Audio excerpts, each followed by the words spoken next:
Mbote chez vous, bande Kobalandiali télévision et bienvenue dans l'émission Nabiso Tokoloba. Prix à carburant et mati na Kinshasa, yango to kitaki na terrain poto so ama moke na ba chauffeur poto yeba ni ne salike mata pendenge ni baso vivre situation wana. Bolanda bongo to se retrouver tout juste après. Mbote maman. Prix à carburant et mati mingi na Kinshasa mikolo to ngi to yeba ni ne sali que prix à carburant et mata. Mais pour le moment nan to yebité biso to se retrouver net bato à kota Kingasani. Le lundi on a tokomi na ba station to moni bazo tekate. Biso mo to mituni bazo teka carburant pour nanine to yebi suite te. Auto pusani côté ya ba poids lourd na ba station za na kota ba poids lourd ba yebi biso no carburant za komata. Ba sika 100 francs le colon na meto yebi ti sigoki carburant mati pour nanine te. Mais na station moko ba yebi biso ke banda dollar e mati. Mais biso to na carburant kana prix ndenge ezaki. Mais te siko na to ebika suite te ndepo na ni carburant mati. Toni to e bandenge ni bozo sala pour totaliser ba montant à versement na ndenge prix à carburant et mati boye. Ba solution ni bozo. Le moment de ba le bige mboka esi kufi. Mais tozo potana ka po bana ba mona ka matembele. Eza problème à versement le sito moko lobo repe. Bao baza personnel bena bao se retrouver mais pas trop pena pour le moment ba yo ke la bao bazo sale la bango na mouvement ya moto. Toni to e besoin eloko moko akosenga to pe message moko ko adresser na bakambi ya mboka na biso.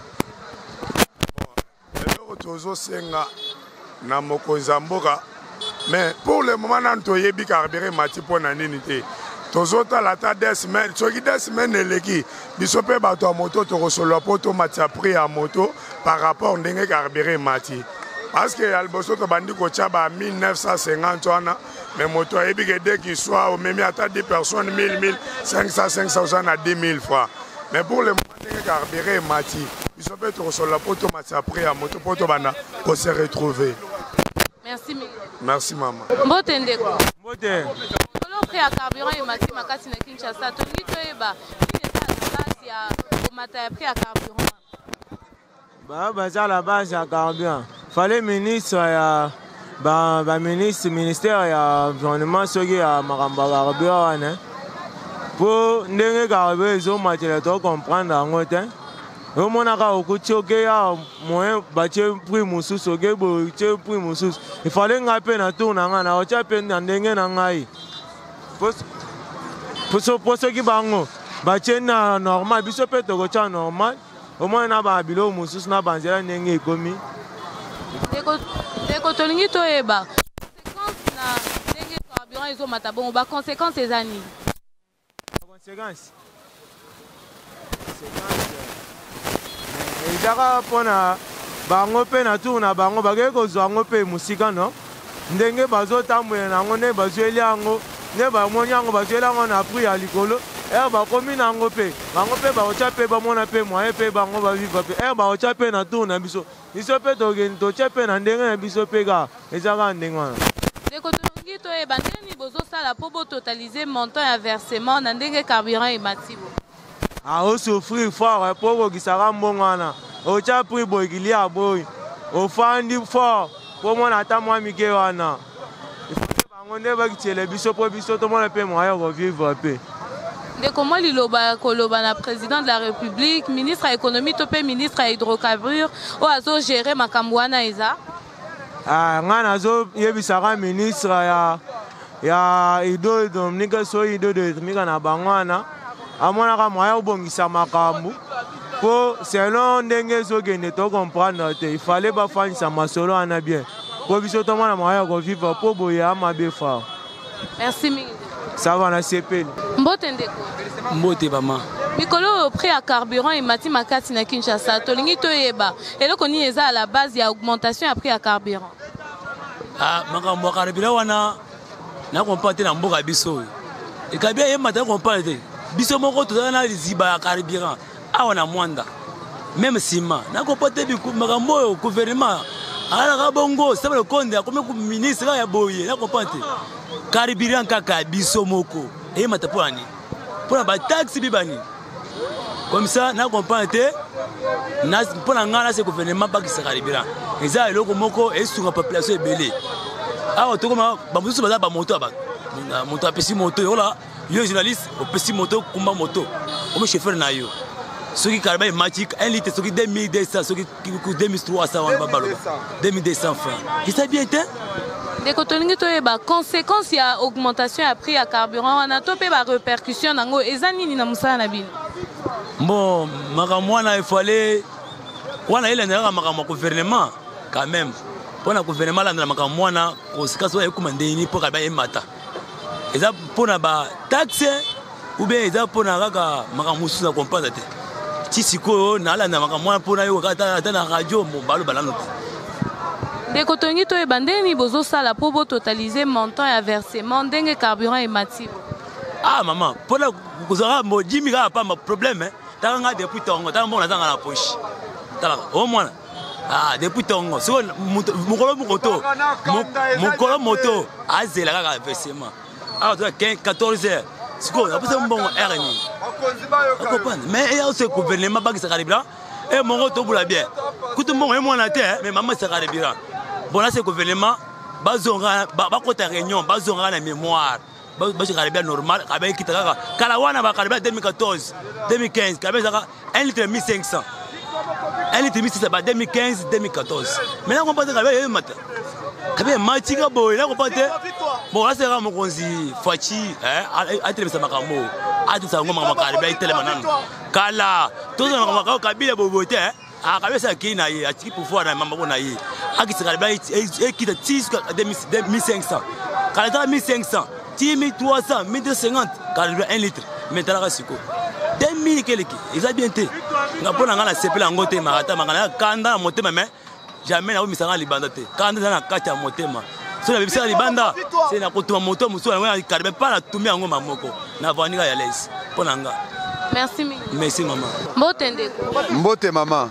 Tomoni mikolo na Kinshasa carburant et mati makasi tolingi to yeba nini eza à la base ya komata ya carburant to peni les autres sala que carburant et mata bon.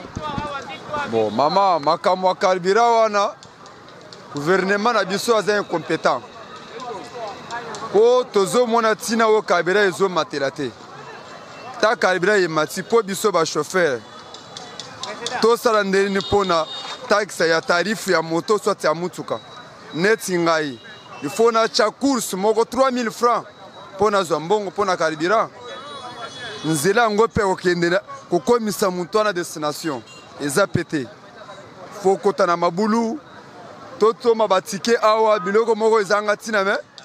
To comprendre ndenge je ya gouvernement ezokende.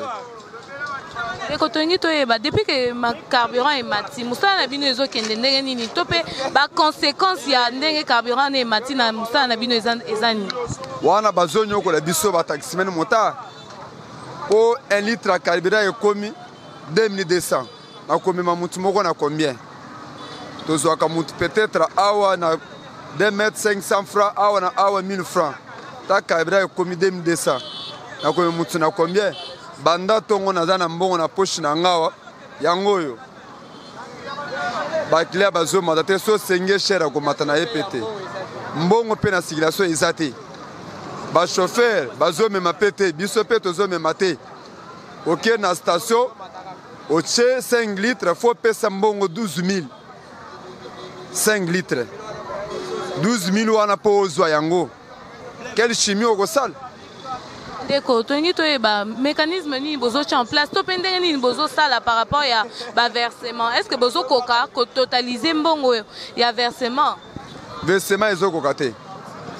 Parce que depuis Tongo, on a 4500, versement ya bato eza ya 15000. Na kopesa ndenge nini? Ngape nazana mwasi na bana. Faut na vivre, nazana 4500 na poche. Versement ya 15000 ya kolo moto. 1 litre akabe 2200. Na ko verser combien pe na kolala sakalibira combien na réservoir. Makambo na vraiment esali biso passe na motema makasi.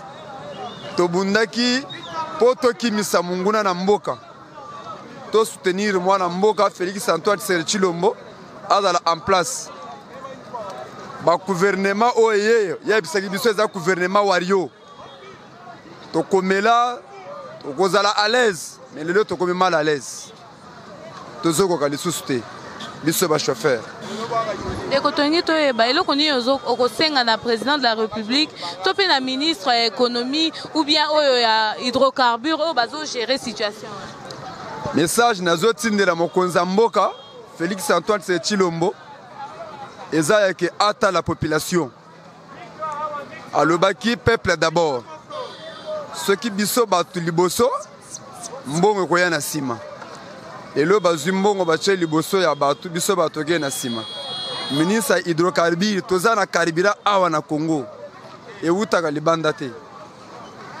banda carburant emati lelo 6e jour réaction ata moko eza te po osomba 5 litres faut dépasser mongo ebele siko na memaka mutu na 500 francs pour na ketike victoire kolongo commerce ti victoire 500 na kozwa 10 000 francs nini mokonzi mboka atala biso bana ye ba taximen na ba chauffeur a mituka tozokoka lisusu te. Merci mille. Ok maman. Mbote papa. Mbote maman. Mikolo carburant et mati makasi na Kinshasa toni to ebani ezo sala ke carburant et matabo. Bon, merci maman. Pona komata ya carburant na mboka tokoki komi lo bakteke toyebi ndenge ni carburant ezo mata. Pona eza domaine na biso te. Bato yo bazana kati ya domaine ya carburant en tant que ba commerçant bayebi tina nini esengi pona carburant eyebande komata. Na classe muke mwa boyebi buke oyo toyebi ke air barème ya carburant ezo changer pe ba prix il faut changer. Maintenant et pas l'état oyo aza responsable et pas bato ya carburant ba moni ke barème ya carburant est changé, il faut ba matisa prix. Na gouvernement oyo aza responsable oyo alingi te ke charge wana ya carburant il faut ezongela peuple na ye. Vaut mieux bazwa décision ya ko revoir soit na ba taxe oyo ba pétrolier ba futaka ozo comprendre ba longoleli bango mwa ba tâche ya ba carburant de façon que prix ya carburant est à la stable awa biso na Congo. Pona gouvernement na biso Félix Antoine Tshisekedi a yeli biso slogan peuple d'abord. Dans bazolo ba peuple d'abord, il faut aussi sacrifier pour na peuple. Toyebi bien souci na yo eza que peuple est à l'aise mais na kokota na yo oyo kotaki na pouvoir ne faut pas te sentir que carburant ezo mata. Vous comprenez? Ne faut pas te sentir ango. On a envoyé mata. J'en suis sûr que yaza le mieux informé. Nde muto ya kozala na information liboso ezayi. Vous comprenez? Tant que ezaki soupçon ya que carburant e mata avec son premier ministre Sama Lukonde balinga ba revoir mbala moko nini yango tokoki osala pona carburant et matate. Vous comprenez? Pona bango pe baza ba commerçant. Tu veux bien que toza na carburant na Congo mais raffinement eza na Congo te. Oyo bazo raffiner carburant eza na Congo te e utaka libanda. Mais ezo utape na ba impôt ba taxe kilikili. Mais tango ezo kota bande ko wana bazo sentir peke na prio bazo tekela peut-être perte ezali ou bien revenu eza moke. Ozo comprendre. D'où gouvernement lingaki asala ndenge nini alongoleli bango batachi ya bataxe mususu. La biso tolingaki to sentir te ke carburant e mati. Nde peuple d'abord yango wana. Deko tolingi to yeba na ndenge carburant izo matabo nini ndeni bozo sala po bo réunir montant ya versement. Bon. Pona ko réunir montant ya versement. Toyebi bien ke comme eli biso passe. Au moni mutu soki abimisi moto na ye apesi yo pono sala na ngona nzela. Ya yebi ke oso sala. Na pourquoi ya kozela versement. Tu sais que ya koyoka douleur wana oyo biso tozo yoka na nzela te. Biso nde toza mena tozo subir sikoyo. Nazana moto ya batu il faut na pesa 12 000 francs. Na kobunda na journée ti 12 000 francs et monani na ke na pesi. Mais par rapport ya oyo bango ba ajouter wana biso nde ba chauffeur nde tozo perdre. Peut-être nazalaki na kokisi 12 000 francs na ke nanda kuna ngai atape moi 12 000 francs bien moi 15 000 pour na bana balia. Omoni ke oyo bango ba bakisi na carburant perte eza nani ga chauffeur. ozo comprendre pona na koluka pe na soigner musala na ngai na luka ba incompréhension na patron na ngai te ozo comprendre nde loko na zolo ba ke pona versement biso nde tozo subir ndeko za na moi liloba suka to pe loko moko ko senga bakambi ya mboka na biso par rapport à situation oh bon comme tout congolais eloko na koki ko senga et pas mokonzi ya mboka pe et pas ya gouvernement na biso le premier ministre Sama Lukonde toza na souci to sentir ba wari yo tozo mona ngote ozo comprendre tozo mona te Félix a yebisaki biso ke gouvernement oyo ekoya eza gouvernement ya ba bosseur mais tozo mona ba bosseur wana te pourquoi tala nanu yo moko caméra na yo e baluka otala ba moto ndenge etelemi tala ta moto ata moko soki ezomema client caméra okoki kotala